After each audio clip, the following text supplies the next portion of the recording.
Ford borrowed around $9 billion from the US government recently. It's borrowing more again. It says it needs an injection of cash. It believes that it could have short-term cash problems. Ford, of course, has over $100 billion in debt. If they came to you and asked you for a loan, would you be willing to loan it to them? Even if Ford told you that they don't believe there's a high probability they could pay it back. That's the situation Ford is in right now. Ford CEO Jim Farley has said that the union's demands will bankrupt the company if Ford was to agree with them.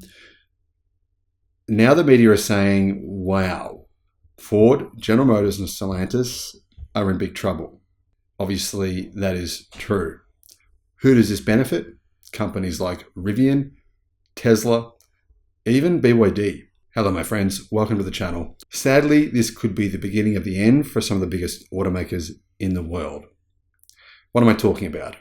Unions have gone on strike today. Their demands are, well, they're exceeding what I expected they would be demanding. 4-day work week, very large pay increases, things that I don't think are possible. Of course, the unions, I don't really think they fully understand what's happening, which is the enormous disruption of the internal combustion vehicle and the challenges that Ford, General Motors, and Stellantis are going to face over the next 5 years as they're just disrupted by the competition. And the reality here is that, yes, Ford and GM and other companies, they've invested a lot of money into electrification, but not enough. We just got an idea of what it costs to turn a factory from an internal combustion producing factory into an electric car factory, around about $2 billion per factory.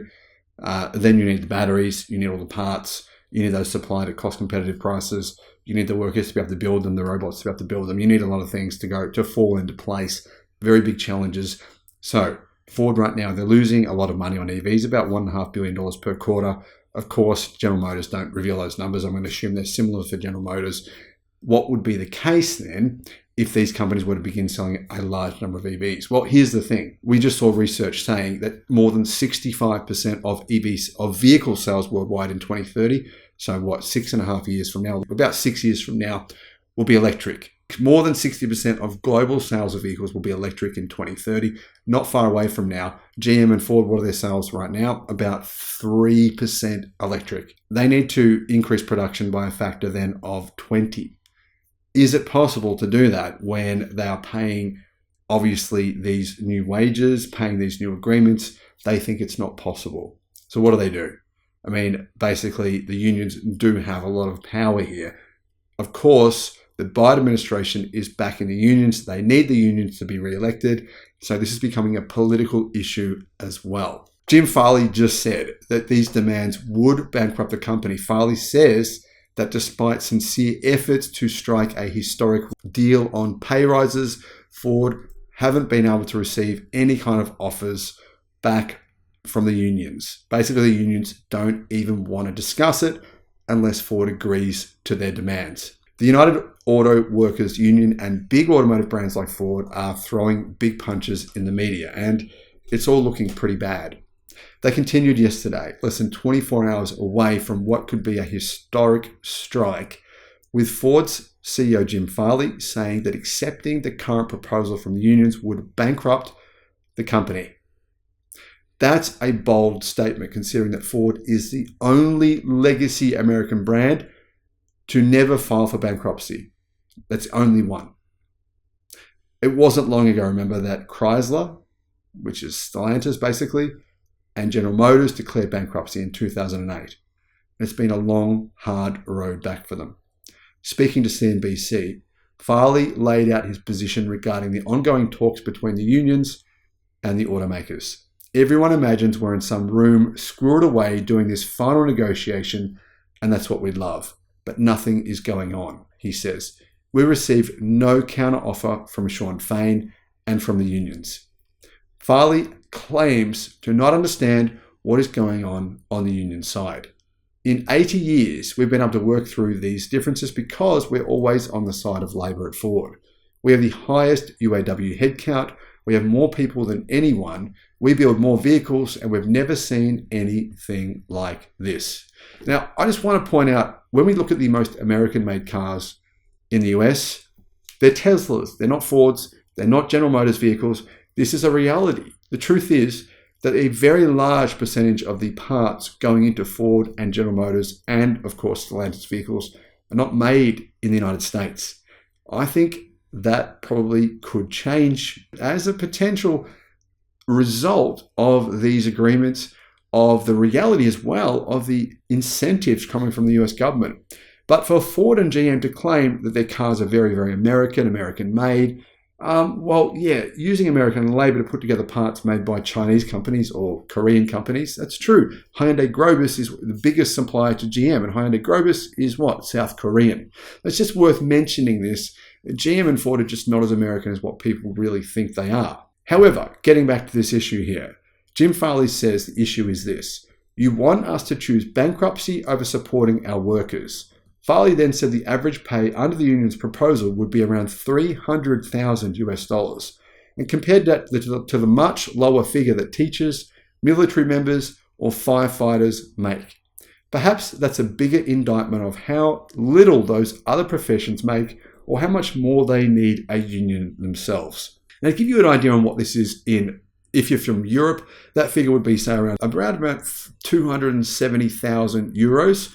Australians, that figure would be around about 430,000 Australian dollars per year. And I've got to say, of course, here in Australia, if you're making $430,000 per year, you would be in the top 2% of wage earners in Australia.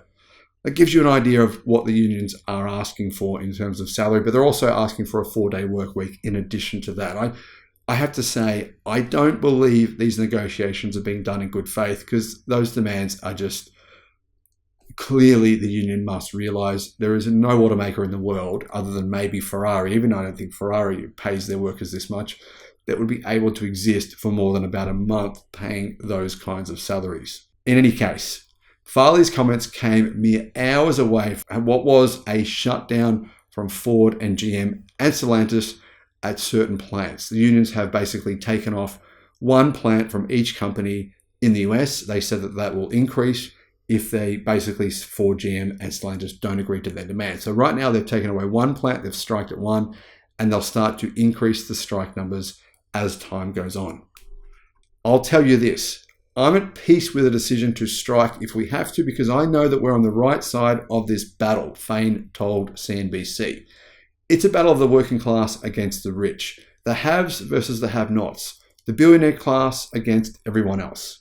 Now, to be fair, Fain is a little bit delusional, because no one working at Ford is a billionaire. None of them are, not even close. Jim Farley's nowhere near a billionaire. In fact, if you want to suggest that one automaker is paid too much, maybe Mary Barra, she gets paid around $34 million US per year. Now, what about the CEO of Lucid? The CEO of Lucid took home nearly $400 million US last year.